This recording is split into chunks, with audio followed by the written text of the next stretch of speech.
a great person for the community, for the kids in particular.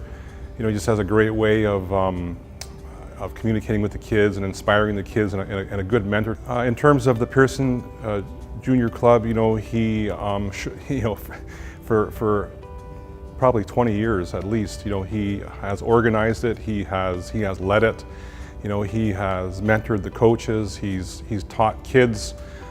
Some kids started with his club and have gone on to the Olympics. You know, he's there day in, day out, always on time, never complains, always has a smile on his face. Great guy.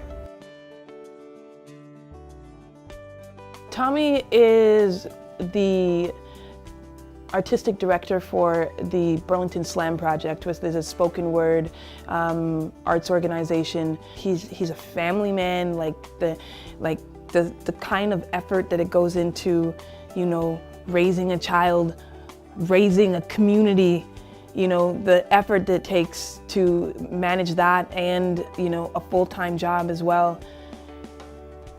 Oh, that's intense. It's a lot of work, and I've never seen anyone handle all the pressure that it takes to do these things well. Not just do them, but do them well. Even at the worst of times when it seems like nothing is lining up the way it needs to, he's aware of his responsibility and his effort. He's the definition of a community leader.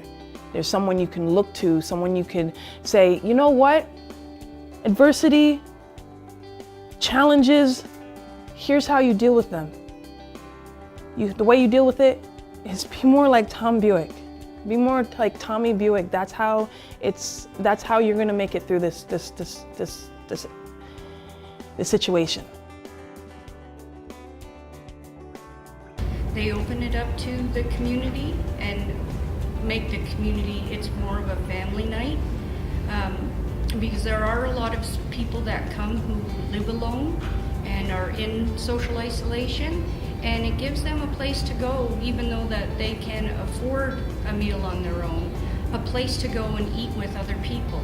And that can be, being in social isolation is a difficult thing, and knowing that every Friday night that you have a place to go and you can share a meal with somebody, that's a big thing for people who are socially isolated. And we always say, on a Friday night, it's the best restaurant in town. Yeah, anybody that wants to come can eat. All the volunteers eat with us. It's a great dinner. And there's about 200 people. They fill the gymnasium, and then there's overflow. They have accommodations for young children. They have activity area. They have snack boxes and for kids going to school and that. It's just great. They have volunteers go around and just talk to people at the tables. Just talk to them. Yeah, they Get have them open up and talk. That's one group of volunteers, and that's their job, to float around the room and to eat with people and get to know them. It's the social volunteers. But by doing that, they identify needs, and they pretty much always, if they identify a need, they step up and satisfy that need for that person, privately and without making a big deal out of it. I first met Les working on the Save the Waterfront Committee, and he was so passionate about keeping the waterfront open. He just exuberated everything about Burlington. In his Aldershot community, he was extremely busy doing everything to try and improve the city of Burlington, and especially Aldershot. When did this guy eat and sleep and work?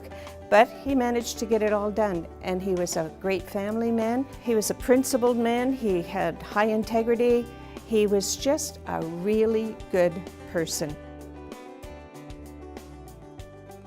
Since 1988, Burlington was graced with Gordon in Burlington Student Theatre and in the Teen Tour Band, as well as many other Burlington events. So I have nominated Gordon because Gordon has been kind of my right arm and lots of other people's right arm since he's been a child and right through to adulthood. And he still wears this hat when he shows up to volunteer.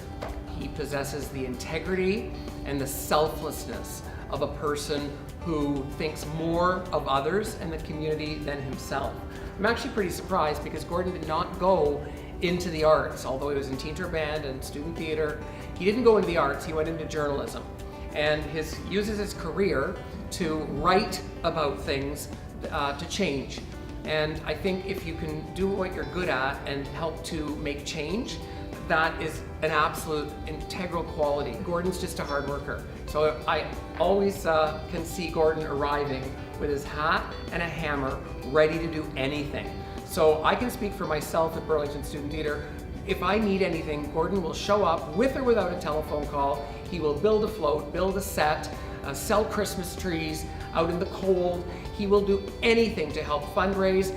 He will ask for nothing and you don't even know he's there. He's there doing the work and then he's gone. The only reason you know he was there is because of the red hat.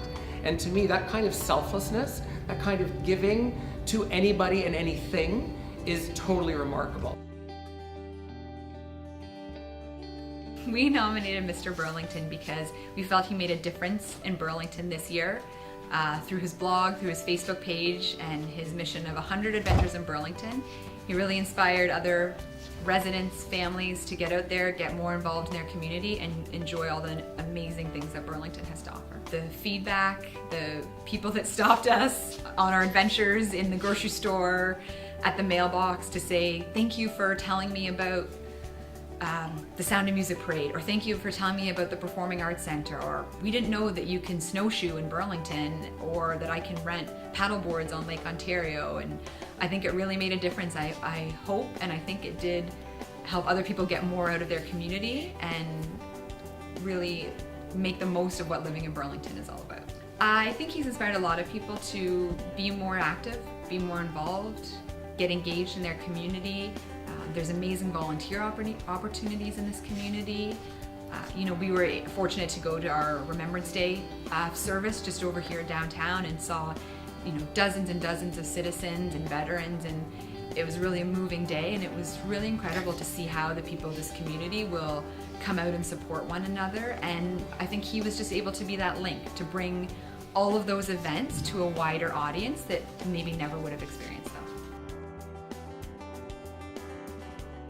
Beth has given back to the community without asking for anything. She has helped, I know, a ton of mothers out there who, when they become single parents, all of a sudden they don't know where to go or what to do, and she's been their pillar in the community. She's given them support as to, to find jobs, to find housing, to support their kids, like spiritually, emotionally. She's been there for them. She's done an awesome job. She started off this foundation from scratch out of her living room, and she's grown it to the fact now that there's so much support for single moms in the community, and there was no place for people to go before, and Beth has helped out amazingly. She's always happy and smiling, and you can come to her with anything, and she's always there for you.